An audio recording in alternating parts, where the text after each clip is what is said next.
ଲେଖାଯାଇଛି ପ୍ରତ୍ୟେକ ସନାତନୀର କର୍ତ୍ତବ୍ୟ ସନାତନ ଧର୍ମର ପ୍ରଚାର ପ୍ରସାର। ସେଇ ବିଷୟରେ କିଛି ମୁଁ ଆଲୋଚନା କରିବି। ସନାତନ ସନାତନ ଶବ୍ଦର ଅର୍ଥ କ'ଣ? ସନାତନ ଆମେ କାହାକୁ କହିବା ଏବଂ ଜଣେ ସନାତନୀର କର୍ତ୍ତବ୍ୟ କ'ଣ? ପ୍ରକୃତରେ କ'ଣ ଆମେ ସନାତନୀ ହିନ୍ଦୁ ନା କିଛି? ସନାତନ ଶବ୍ଦର ଅର୍ଥ କ'ଣ ଆମେ ଆଜି ପର୍ଯ୍ୟନ୍ତ ଜାଣିନେ ଠିକ୍ ସେ। ଆମେ କହୁଛେ କ'ଣ ନା ସନାତନ ମାନେ ଅତି ପୁରୁଣା କହୁଛେ ନା, ସାଧାରଣତଃ ସମାଜ ଜାଣିଛେ ସନାତନ ମାନେ ଅତି ପୁରୁଣା। ମୁଁ ଯଦି କହିବି ଅତି ପୁରୁଣା ଆମର ନୀଳଗିରି ପାହାଡ଼ଟା ଅତି ପୁରୁଣା, ସନାତନ ପାହାଡ଼ କୁହାଯିବ କି? ନୀଳଗିରି ପାହାଡ଼ରେ ଥିବା ଯେତେ ସବୁ ଖଣିଜ ପଦାର୍ଥ ସେ ବି ଅତି ପୁରୁଣା, ତାକୁ ସନାତନ ଶବ୍ଦ କୁହାଯିବ? ସନାତନ ଶବ୍ଦର ଅର୍ଥ ଏକ ଶାସ୍ତ୍ରୀୟ ଶବ୍ଦ, ଏଟା ବୈଦିକ ଶବ୍ଦ ଯାହାକି ଶାସ୍ତ୍ରରେ ଲେଖା ହେଇଛି ସନାତନ, ଯାହାକୁ କୌଣସି ମୁନି, କୌଣସି ଜ୍ଞାନୀ, କୌଣସି ମହାନ ବ୍ୟକ୍ତି, କୌଣସି ତପସ୍ୱୀ ତିଆରି କରିନାହାନ୍ତି। ଏ ସନାତନ ଶବ୍ଦ ବା ସନାତନ ଯେ କ'ଣ, ଏହାକୁ ବେଦରେ ଲେଖାଯାଇଛି, ସମସ୍ତ ଶାସ୍ତ୍ରରେ ଲେଖାଯାଇଛି। ଯେଉଁ ନୀତି ସ୍ରଷ୍ଟାଙ୍କ ସୃଷ୍ଟିରେ ଶ୍ରେଷ୍ଠ ଜୀବଙ୍କ ପାଇଁ ତାକୁ କୁହାଯାଏ ସନାତନ। ଯେଉଁ ନୀତି ସ୍ରଷ୍ଟାଙ୍କ ସୃଷ୍ଟିରେ ଶ୍ରେଷ୍ଠ ଜୀବଙ୍କ ପାଇଁ ସେଇ ନୀତିକୁ କୁହାଯାଏ ସନାତନ। ଆଉ ଯାହା ଯେଉଁ ଧର୍ମକୁ ସ୍ଥାପନ କରିବା ପାଇଁ, ଯେଉଁ ସନାତନ ଶବ୍ଦକୁ ସ୍ଥାପନ କରିବା ପାଇଁ ସ୍ୱୟଂ ଭଗବାନ ଆସନ୍ତି, ସେଥିପାଇଁ ଗୀତାରେ କହିଲେ ଭଗବାନ ଯଦା ଯଦା ହି ଧର୍ମସ୍ୟ ଗ୍ଲାନିର୍ଭବତି ଭାରତ ଅଭ୍ୟୁତ୍ଥାନମ୍ ଅଧର୍ମସ୍ୟ ତଦାତ୍ମାନଂ ସୃଜାମ୍ୟହମ୍।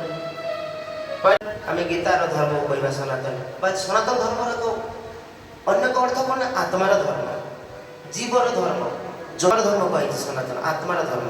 କୌଣସି ବ୍ୟକ୍ତି ବା ବିଶେଷକୁ କୁହାଯାଏନି ସନାତନ। ପୁତ୍ରର ଧର୍ମକୁ କୁହାଯାଏ, ପିତାର ଧର୍ମକୁ କୁହାଯାଏ, ଆତ୍ମାର ଧର୍ମ ଯାହାକି ସମସ୍ତଙ୍କ ପାଇଁ ପ୍ରଯୁଜ୍ୟ। କୌଣସି ଜାତିର ଧର୍ମ ନୁହେଁ, ହିନ୍ଦୁର ଧର୍ମ ନୁହେଁ କି ମୁସଲିମର ଧର୍ମ ନୁହନ୍ତି କି ଖ୍ରୀଷ୍ଟିଆନ ଧର୍ମ ନୁହନ୍ତି, ସନାତନ ଧର୍ମ କୁହାଯାଏ, ସନାତନ ଧର୍ମ। ତ ସନାତନ ଆମେ କାହାକୁ କହିବା? ଯେଉଁମାନେ ଏ ସଂସାରରେ କର୍ତ୍ତବ୍ୟ କରୁଛନ୍ତି, ଦେଶର କର୍ତ୍ତବ୍ୟ, ଗ୍ରାମର କର୍ତ୍ତବ୍ୟ, ପିତାର କର୍ତ୍ତବ୍ୟ, ପୁତ୍ରର କର୍ତ୍ତବ୍ୟ, ନିଜ ନିଜ କର୍ତ୍ତବ୍ୟ ସମସ୍ତେ ରହୁଛନ୍ତି ନା, ସମସ୍ତେ ନିଜ ନିଜ କର୍ତ୍ତବ୍ୟ ରୁହନ୍ତି, ସମସ୍ତେ ନିଜ ନିଜ କର୍ତ୍ତବ୍ୟ କରିବା ବି ଆବଶ୍ୟକ। ତ ଏଇ କ'ଣ କର୍ତ୍ତବ୍ୟ କରିବାଟାକୁ ଖାଲି ସନାତନୀ କୁହାଯିବ ଜଣକୁ? ବା ଜଣେ ଆମିଷ ଖାଇବନି, ଜଣେ ନିରାମିଷ ଖାଇବ, ସବୁକିଛି ଯେମିତି କୁହାଯାଇଛି, ମାନେ ଅନ୍ୟମାନଙ୍କର ସାହାଯ୍ୟ କରିବ, ଅନ୍ୟମାନଙ୍କ ଦୁଃଖରେ ଦୁଃଖୀ ହେବେ, ଅନ୍ୟମାନଙ୍କର ସୁଖରେ ସୁଖୀ ହେବେ, ତାକୁ କ'ଣ ସନାତନ କୁହାଯିବ? ଜଣେ ଆମିଷ ଭକ୍ଷଣ କରିବନି, ଆମିଷ ଛାଡ଼ିଦେବ, ହିଂସା ଆଚରଣ କରିବନି, କୌଣସି ହିଂସା କରିବେନି, ପରମାନଙ୍କୁ ସାହାଯ୍ୟ କରିବେ ମଧ୍ୟ, ତାଙ୍କୁ କ'ଣ ସନାତନ କୁହାଯିବ କି? ସେମିତି ହେଲେ ତ ରାବଣ ବି ସନାତନୀ ହେଇଯିବେ। ରାବଣ ତ ପିଓର ଭେଜ୍ ଥିଲେ, ହିରଣ୍ୟକଶ୍ୟପ ପିଓର ଭେଜ୍ ଥିଲେ, ଭେଜିଟେରିଆନ୍ ଥିଲେ। ସତ୍ୟ ଯୁଗରେ ଅସୁରମାନେ ସବୁ ଆମିଷ ଖାଉନଥିଲେ, ସମସ୍ତେ ନିରାମିଷ ଖାଉଥିଲେ, କିନ୍ତୁ ତାଙ୍କୁ ଅସୁର କୁହାଯାଉଛି, ସନାତନୀ କୁହାଯିବନି।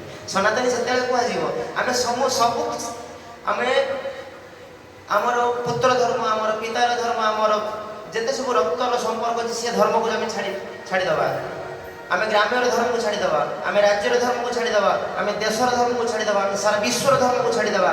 ଆମେ କେବଳ ଭଗବାନ ଯାହା କହୁଛନ୍ତି, ଭଗବାନଙ୍କର ନିର୍ଦ୍ଦେଶ ଅନୁଯାୟୀ, ଭଗବାନ ଯାହା ବେଦରେ କହିଛନ୍ତି, ଯାହା ଶାସ୍ତ୍ରରେ କହିଛନ୍ତି, ଯାହା ଗୀତାରେ କହିଛନ୍ତି, ଯାହା ଭାଗବତରେ କହିଛନ୍ତି, ତାହାକୁ ଯଦି ପାଳନ କରିବା ଆମେ ସେତେବେଳେ କହିବା ଆମେ ସନାତନ।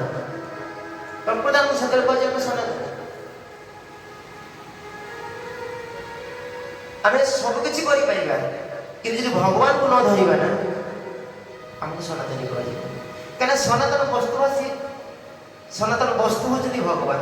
ତେଣୁକରି ଯିଏ ତାଙ୍କ ସହିତ ସଂଶ୍ଳିଷ୍ଟ ହେବେ, ଯିଏ ତାଙ୍କ ସହିତ ଯୁକ୍ତ ହେବେ, ତାକୁ ହିଁ ସନାତନୀ କୁହାଯିବ। ତାଙ୍କ ସହିତ ଯୁକ୍ତ ହେଲେ ତାକୁ ସନାତନୀ କେବେ କୁହାଯିବ? ତେଣୁକରି ତାଙ୍କ ସହିତ ଯୁକ୍ତ ହେବା ହେଉଛି ଆମର କର୍ତ୍ତବ୍ୟ, ଆମେ ତାଙ୍କୁ ହିଁ କହିବା ସନାତନ। ଏ ହେଉଛି ସନାତନ।